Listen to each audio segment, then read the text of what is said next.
Boa quarta-feira para vocês que estão aí nos assistindo hoje. Claro, tá gravado aí, talvez você esteja assistindo numa segunda, numa terça, numa quinta, numa sexta ou num final de semana. Mas está indo ao ar hoje numa quarta-feira. E hoje, conforme eu prometi, nós estamos aqui mais uma vez com a Rutilane, só que agora não mais com a professora ou a pedagoga, e sim com a neuropsicopedagoga. Gente, pois é, ela vai contar para nós isso aí, como que ela resolveu fazer essa transição de sala de aula para um consultório para poder atender aí seus pacientes. Conta pra gente, como surgiu aí na sua vida? Então, a neuropsicopedagogia, ela é bem casadinha com a pedagogia para mim, né? Então, como eu disse quando está falando da pedagogia, da minha atuação, eu sempre fiquei muito intrigada ou pesquisando a questão como que o sujeito aprende, né? Como que se dá isso, né, no cérebro da criança? Porque cada um é um, né? E eu ficava com essas perguntas, né? E sempre curiosa, sempre gostei muito de estudar. Então, quando eu me aposentei, na pandemia, antes de me aposentar também, na pandemia eu pensei, eu vou fazer a neuropsicopedagogia. Comecei, e quando nós retornamos ao trabalho, eu parei um pouco depois, retornei com a neuropsicopedagogia, justamente por conta dessas inquietudes que eu trazia já da pedagogia e com esse gostar, né, gostar da aprendizagem. Eu amo aprendizagem, eu amo educação. Então, eu não só pensei assim, no consultório, ou num set clínico, né, terapêutico, mas sim em ajudar essas crianças a descobrir, entrar por esse caminho mais de descobertas, mais assim de estudos e pesquisas, né, para ajudar também o aluno, sempre pensando no aluno. Eu não me desvencilhei dos alunos, não, acho que eu não consigo. Então foi isso, essa paixão por ensinar, ou pela aprendizagem e pelo sujeito, me trouxe de volta pelos praticamente um caminho paralelo. Sim, sim. Então, agora eu quero saber o que é a neuropsicopedagogia, o que ela faz, por quê. Até então, como nós falamos, né, na entrevista anterior, tudo isso é muito novo. Até alguns anos atrás, ninguém falava em autismo, ninguém falava em tantos transtornos que a gente ouve hoje, né?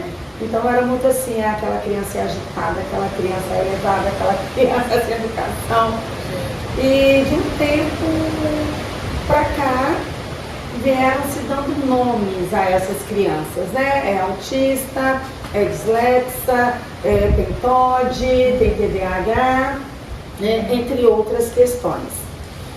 E, junto a isso, eu tenho certeza que muitas pessoas que estão nos assistindo nunca ouviram falar em psicopedagogo ou neuropsicopedagogo.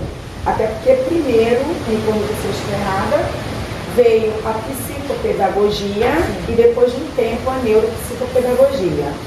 A psicopedagogia era pós-graduação, hoje ela é graduação, né? Deve ter também a pós, né? Mas ela é a graduação. E muitas pessoas não sabem, eu tenho certeza disso, que a coisa está dando uma evolução rápida, surgindo muitas coisas, né? Nessa área do estudo da mente, do tratamento. E muitas pessoas não sabem o que é. Então eu gostaria que você primeiro falasse para mim aqui, para o pessoal que está nos assistindo, o que é a psicopedagogia, quem é o psicopedagogo, como ele age, e depois o neuropsicopedagogo.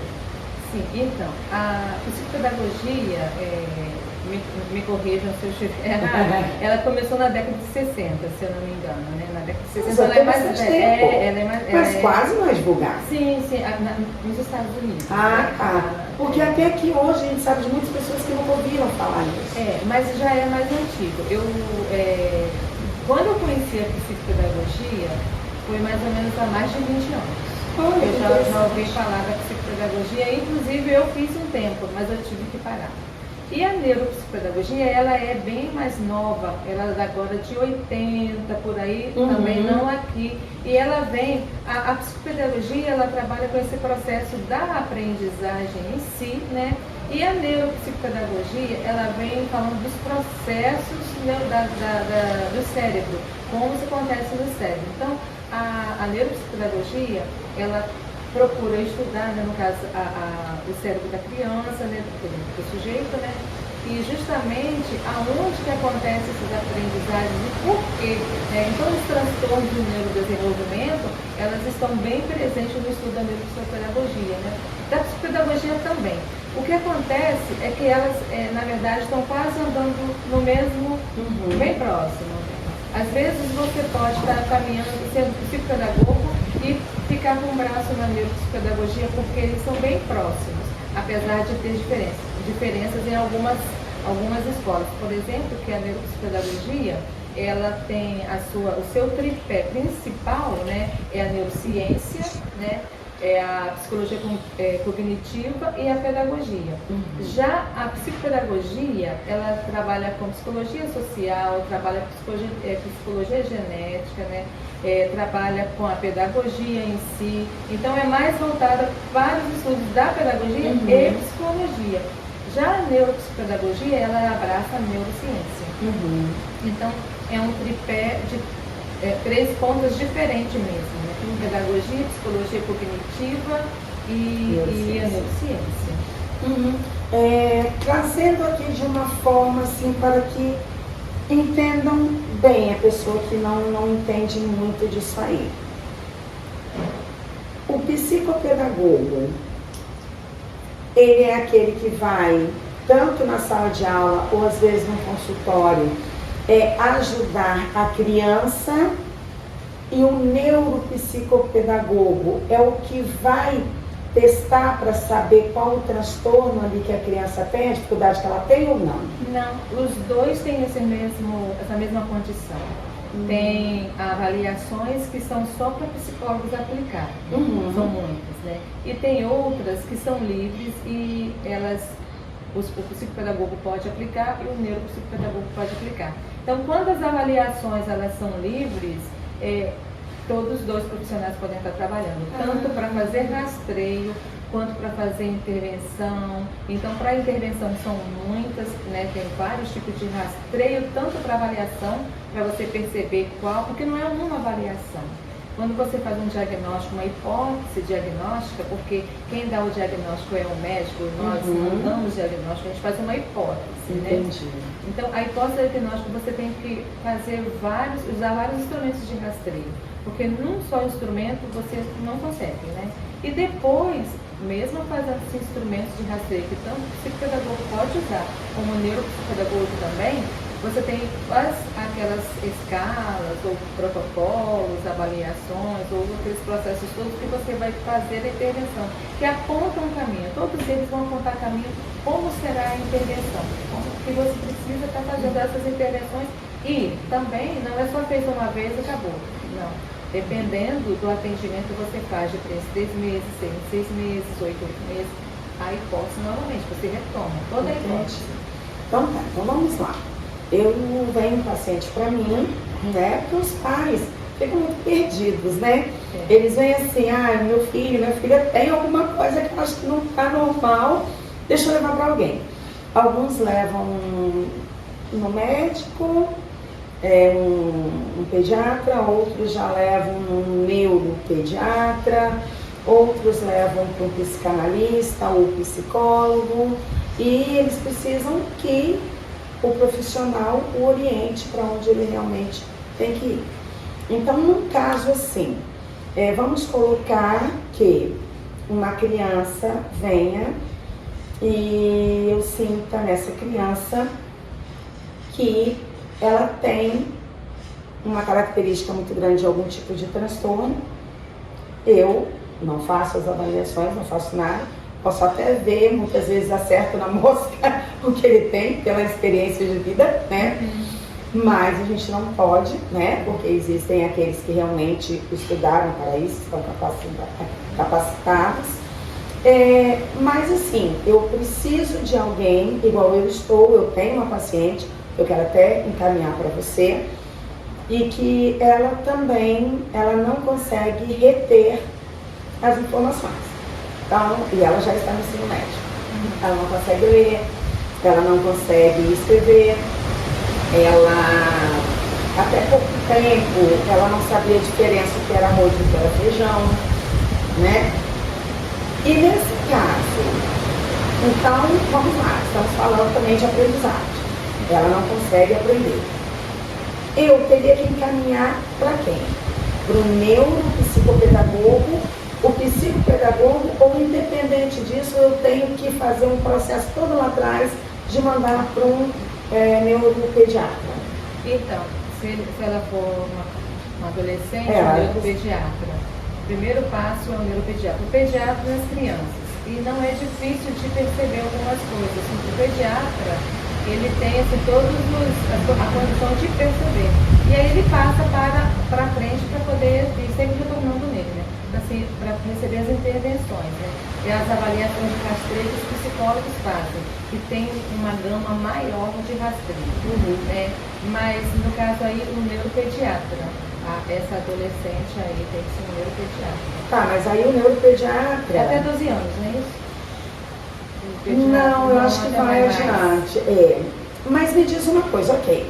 Eu encaminho para o neuropediatra. O neuropediatra, como é da área de aprendizagem, ele não vai mandar para vocês, ele passa para o neuropsicólogo? Não, ele pode passar sim. Ele vai fazendo assim, olha, procura os profissionais tais, aqueles profissionais que vão dar esse suporte. Mas como ele é o profissional que trabalha justamente com a questão da região dos transtornos do neurodesenvolvimento, ele é o especialista, então o primeiro sujeito para receber essa pessoa é o neurologista. Então, eu tenho uma péssima notícia para te dar, minha amiga. Eu sou muito polêmica e muito brava, quem me conhece sabe que eu sou. Seria muito bom se pelo SUS conseguíssemos facilidade. E eu vou te falar aqui, essa semana, né, vamos falar assim, a semana passada, né, os 3 casos, as 3 entrevistas minhas, 2 pessoas, 2 mães, uma com um filho com autismo severo com 15 anos e a outra, esse caso que eu te falei, a menina com 16, não conseguem profissional para atender. Então, na realidade, elas não conseguem um neuropediatra para poder dar essa continuidade. Quando consegue, um vai lá uma vez na vida para a morte, né? E vem arrastando esses anos todos sem ter direito a um diagnóstico, sem ter direito a um acompanhamento, nem remédio ao certo. Então são situações críticas. Por isso é que assim, bate uma grande revolta.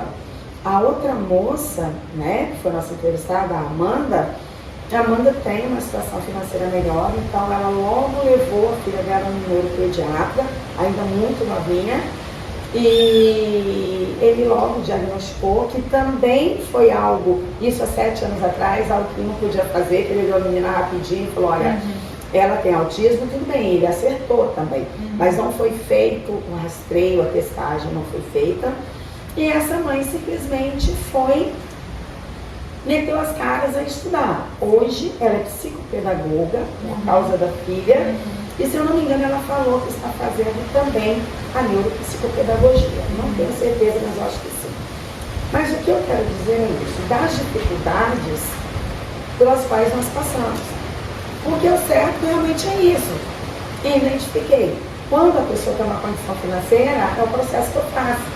Vai para um neuropediatra ou um neuro. Ok? E lá vão fazer todo um processo e volta pra gente, né? Trazendo o retorno e tal.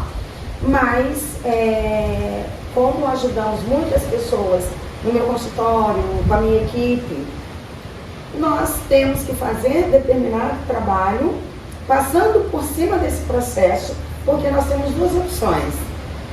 Ou olha e segue aquilo, olha, vai lá e tenta, e não vai porque ainda gastam.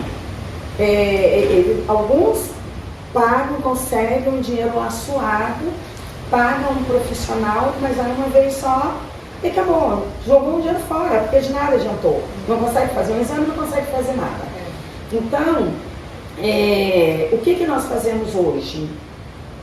Eu procuro ajudar da forma que eu posso. Sim, infelizmente o que acontece o sistema SUS ele não consegue abraçar toda a demanda. Isso é fato, né? Os profissionais como psicólogos, os psicopedagogos, os neuropsicopedagogos que eu estou nessa classe, a gente tem como fazer essa avaliação de rastreio e fazer a hipótese diagnóstica. Mas o profissional indicado para o diagnóstico é o neurologista. A hipótese diagnóstica, muitos casos acontece isso. A gente faz assim, um processo inverso, né, um trabalho com muita consciência, apresentando um material bem robusto, né, o neuropsicopedagogo, o psicopedagogo, né, e a gente tem como apresentar esses rastreios de forma robusta, né, porque a gente, por exemplo, tem avaliação que você compra a avaliação, você manda para o sistema lá, eles fazem toda a triagem daquelas respostas da criança. É uma coisa muito séria, né? É coisas, por exemplo, a avaliação, a escala, na verdade, né, da responsabilidade social, que foi traduzida pela Lisandra Borges. Ela é americana, a SR2, né? Porque ela está na segunda edição. Ela levou 10 anos para traduzir para o Brasil. Porque não é uma tradução tão fácil. Ela é americana, e aí o que ela teve que fazer, Lisandra Borges? Ela faz a tradução, faz a pesquisa daquele instrumento para a população brasileira, tem que encaixar com a população brasileira. Ela levou novamente para os autores americanos para ver se batia com o que ela fez aqui, estava ok, né, no mesmo, atendendo a população, porque a população são diferentes, né? E aí foi comprovado, tudo ok, voltou para a gente como um instrumento possível de trabalhar, né? E essa é uma avaliação livre que a gente pode fazer. Ela também é uma avaliação de rastreio. E aí a gente manda para a UBS, né, e eles mandam todo o resultado para a gente, né, assim, com as escalas. Então é um trabalho robusto. Tem outros também, tem o checklist bem, que também você faz a mesma coisa. Tem vários trabalhos assim. E aí o que acontece? O que tem dado certo é esse rastreio feito com robustez, né, com os profissionais psíquicos e neuros, para quando você vai para o neurologista, você já leva esse material. Então, já tem o rastreio. E quando é algo bem robusto, assim, bem conceituável, né, esses profissionais, eles recebem aquilo com tranquilidade. Já fizeram o rastreio, ele já faz uma leitura mais lá na frente, então eles podem fornecer um diagnóstico mais preciso e mais rápido. Então, uma consulta que poderia, tipo assim, um tempo de consulta que poderia levar o diagnóstico, no caso, muitos meses, como neurologista, vai ser só um dia, porque ele já leva a família já leva um material robusto para ele. Então é uma solução, uma solução para essas pessoas que sumam para poder pagar um neuro.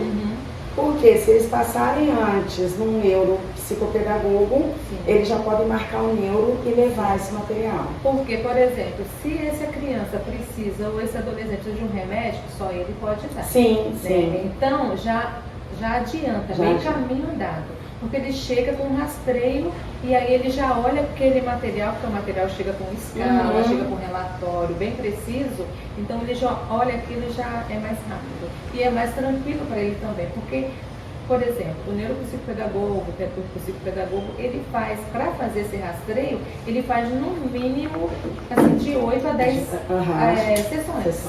São de 8, isso no mínimo, às vezes até mais, um pouco dependendo do caso, porque você vai ter que fazer rastreio não só, às vezes a pessoa tem um transtorno, tipo assim, principal, e tem comorbidades que interferem. Então você faz rastreio tanto para a situação principal, que é mais evidente, quanto para os outros, né? Para também fazer esse relatório para entregar para o neuro, né? Então, já é um adianto muito, assim, robusto, né, digamos assim.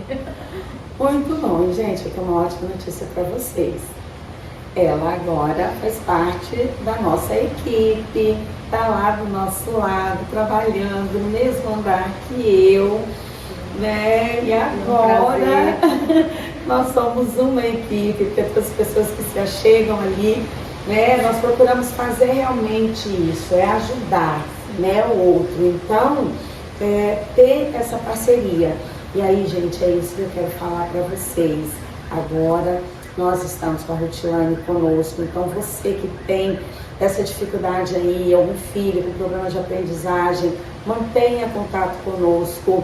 A nossa diretora aqui, a Fábia, vai deixar o contato dela, e aí vocês podem entrar em contato diretamente com ela. Quem me conhece, se preferir falar comigo, ok, vou colocar vocês em contato com ela. O importante é acelerarmos esse processo para sabermos, né, o que essas crianças têm, como podemos ajudar, porque precisa saber o que é. Tem caso igual dessa menina que eu falei de 16 anos, que a mãe não sabe que ela tem. É porque cada avaliação de rastreio, ele aponta uma intervenção. E essa intervenção é o X da questão, entendeu? Ela vai... Porque, por exemplo, os transtornos não têm cura, mas eles podem ser minimizados. Sim. Né? A gente já viu vários casos de pessoas, de crianças que eles foram diagnosticados com 3 anos, nível 3, né?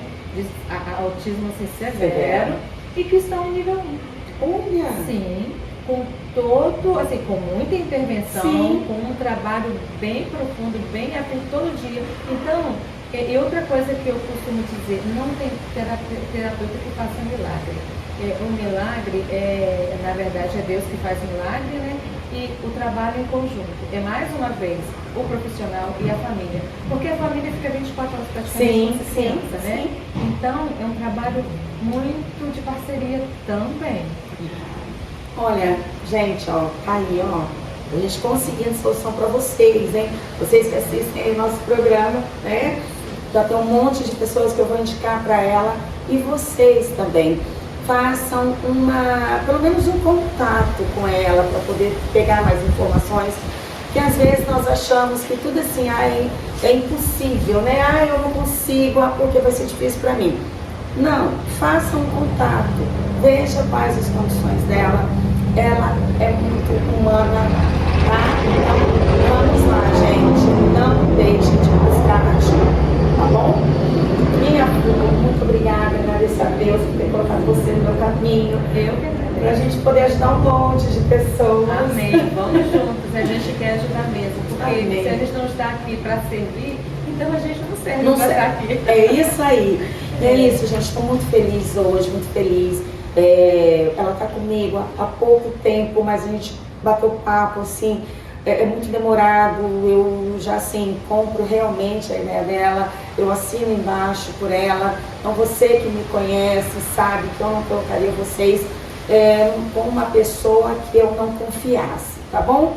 E é isso, procurem, vamos cuidar das nossas crianças, dos nossos jovens, dos nossos adolescentes, de todo mundo. Inclusive, eu estou fazendo triagem com adulto também. Aí, ó, gente, com adulto também. Com adulto também, 2 adultos comigo, por enquanto. Já tem vindo mais. É isso aí. Então, procurem, tá? Tanto a ela quanto a mim, que eu faço esse contato aí entre vocês. Minha flor, muito, muito, muito obrigada. Que Deus possa continuar te abençoando, Amém. viu? Você também. Amém. Gente, olha, e assim, alegria por ter mais uma pessoa aqui de peso na nossa equipe. Eu encerro com vocês, no seu, no meu, no nosso programa Reaprendendo a Viver. Fiquem com Deus, beijo no coração e até sexta.